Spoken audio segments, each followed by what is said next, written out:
Assalamualaikum warahmatullahi wabarakatuh. Kepada seluruh siswa-siswi Madrasah Aliyah kelas 10 IPA dan IPS. Hari ini kita mempelajari fikih dengan bab kedua, proses pengurusan jenazah. Kewajiban orang Islam terhadap jenazah yang muslim atau muslimah kita sudah pelajari, itu ada 4. Yang pertama adalah memandikan jenazah.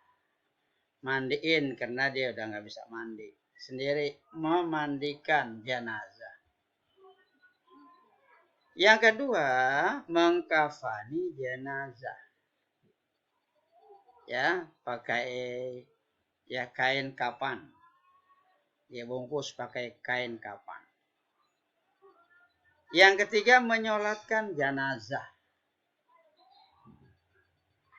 Dan yang keempat adalah menguburkan jenazah. Memandikan jenazah sudah kita pelajari minggu yang lalu. Sekarang kita adalah mengkafani jenazah. Kita bungkus jenazah. Ya, itu. Mengkafani jenazah adalah menutupi atau membungkus jenazah dengan sesuatu yang dapat menutupi tubuhnya. Walau hanya sehelai kain. Ya. Kalau laki-laki 3 lapis, kalau perempuan 5 lapis. Itu, ya. Tapi kalau 1, ya boleh. Ya, yang penting menutupi auratnya semua. Kalau ada kakinya yang nggak kena, bisa nanti kita bungkus dengan apa saja yang bisa, apakah dengan kertas atau dengan daun dan sebagainya. Ya, tuh. Supaya tubuhnya tertutup seluruhnya.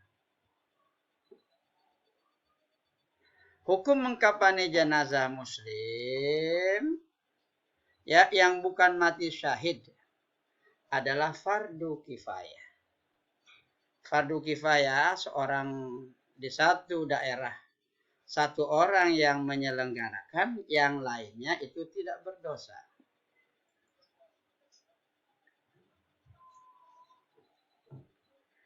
Selanjutnya ketentuan dalam mengkafani jenazah. Pertama, kain kapan yang digunakan hendaknya bagus, jangan sudah robek, jangan sudah jelek. Bersih, enggak kena najis, enggak kena tahi, apakah tahi orang atau tahi binatang.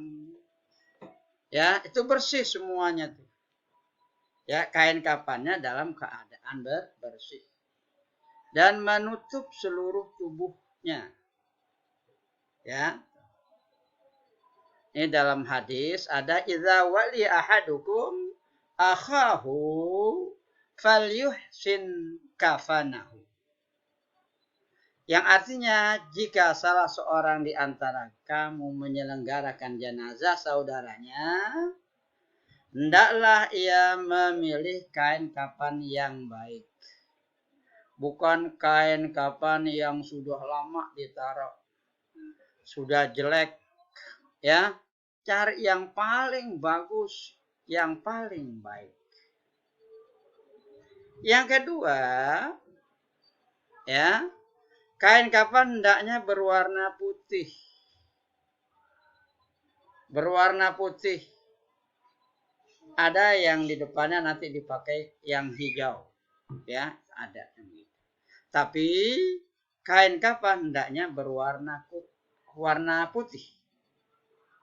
Sebagaimana hadis yang diriwayatkan oleh Ahmad dan Abu Daud.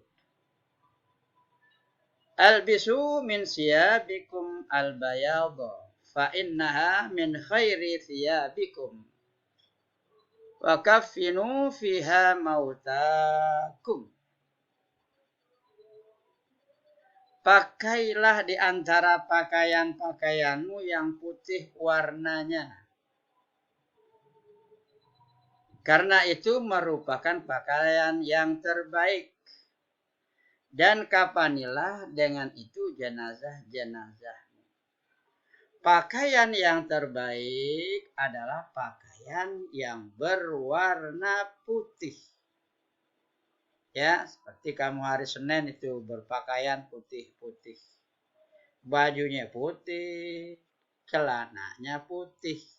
Jadi putih-putih semuanya. Ya, itu. Selanjutnya, jumlah kain kafan bagi laki-laki ya 3 lembar.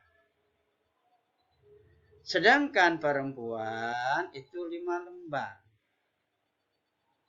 Ya, kalau ada, tapi kalau nggak ada cukup 1. Ya. Anna Rasulullah sallallahu alaihi wasallam kafana fi thalathati athwabin bid suhuliyah laisa fiha qamisun wala imamah. Bahwasanya baginda Rasul sallallahu alaihi wasallam dikafani dengan 3 helai kain putih mulus. Nggak ada warna hitamnya, mulus putih. Dan yang baru, bukan yang lama. Yang bukan yang udah usang, tapi yang baru. Tanpa kemeja dan surban. Nggak dipakein baju, nggak dipakein surban. Ya, ini hadis riwayat ya Nasa'i. Yang keempat, sebelum digunakan untuk membungkus kain kafan, hendaklah diberikan wangi-wangian. Pakai minyak wangi. Ya, wangi-wangian. Idza ajmartumul mayyita fajmiruhu salasan. Ya, kamu memberi wangi-wangian pada mayat, maka beri wangian 3 kali. Ya, 3 kali, 4 kali, 1 kali, yang penting berbau wangi. Ya. Yang kelima, tidak berlebih-lebihan dalam mengkafani jenazah. Ya, cukup dengan 3 helai laki-laki, 5 untuk perempuan. Ya, jangan 15 lembar itu ya kebanyakan. Nah, di sini tidak berlebih-lebihan dalam mengkafani jenazah. La tughalu fil kafani fa innahu yuslabuhu salban syari'an. Janganlah kamu berlebih-lebihan dalam memilih kain kafan, karena itu juga takkan dapat bertahan lama. Ya. Jadi yang sederhana aja, tapi bagus baru. Jangan berlebih-lebihan, wah kainnya yang paling mahal, jangan. Ya, tuh. Yang sederhana saja. Ya. Selanjutnya, cara mengkafani jenazah laki-laki. Yang pertama, dibentengkan kain kafan sehelai demi sehelai. Karena ada 3, yang pertama. Paling bawah lebih besar dan luas. Yang paling bawah besar dan luas. Dan masing-masing helai diberi kapur barus. Ya, yang berwarna wangi. Ya, kapur barus. Angkat jenazah dalam keadaan tertutup. Ya, dengan kain dan letakkan di atas kain kafan memanjang, lalu taburi wangi-wangian secara tertutup biar auratnya sedikit pun nggak kelihatan. Ditaburi wangi-wangian. Yang ketiga, tutup lubang-lubang yang mungkin masih mengeluarkan kotoran dengan kapas, misalnya hidung, telinga, mulut, kubul, dan dubur. lubang depan dan lubang belakang. Ya, itu kubul dan dubur. Yang keempat, selimutkan kain, ya, kain kapan sebelah kanan yang paling atas. Kemudian ujung lembar sebelah kiri. Selanjutnya lakukan seperti itu selembar demi selembar dengan cara yang lembut, jangan kasar. Perlahan-lahan walaupun dia sudah meninggal dunia. Yang kelima, ikat dengan tali yang sudah disiapkan sebelumnya. Ya, di bawah kain kapan 3 atau 5 ikatan. 3 ikatan boleh, 5 ikatan boleh. Ya, lakukan seperti itu selembar demi selembar dengan cara yang lembut. Yang kelima, ikat dengan tali yang sudah disiapkan sebelumnya di bawah kain kapan 3 atau 5 ikatan. Lepaskan tali ikatan setelah dibaringkan di liang lahat. Lepaskan talinya itu ada 5-5-5-nya lepas. 3-3-3-nya lepas setelah di liang lahat. Yang keenam, jika kain kapan tidak cukup menutupi seluruh badan jenazah, tutup bagian auratnya saja. Bagian kaki yang terbuka boleh ditutup dengan rumput atau kayu, daun, kertas, dan semacamnya. Ya.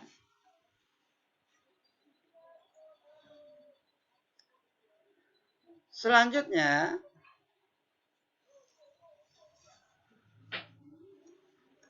cara mengkafani jenazah perempuan. Dia 5 lembar. Ya.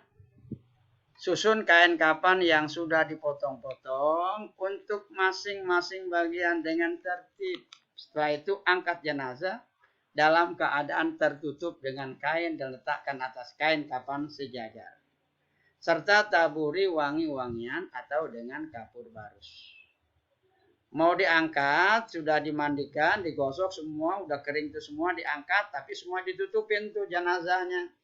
Jangan sampai terlihat oleh siapapun juga. Ya, kecuali keluarganya, istrinya atau suaminya atau anaknya boleh. Tapi semua harus ditutup supaya nggak kelihatan aurat. Tutup lubang-lubang yang mungkin masih mengeluarkan kotoran dengan kapas. Ya, lubang-lubang yang tadi itu. Ya, tutup kain pembungkus pada kedua pahanya.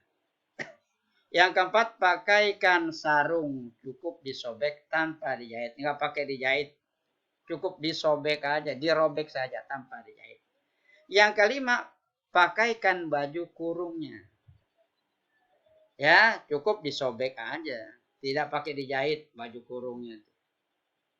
Ya itu. Dandanin rambutnya, kalau rambutnya panjang 3 dandanan. Lalu dijulurkan ke belakang.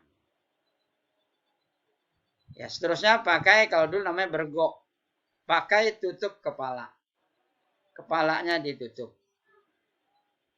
Ya, kalau dulu namanya bergok. Kalau dulu tuh, kalau anak sekolah MI dulu pakai bergok. Ya, pakai tutup kepala. Yang kelima, bungkus dengan lembar kain terakhir. Caranya dengan mempertemukan kedua ujung kain kiri dan kanan. Lalu digulung ke dalam.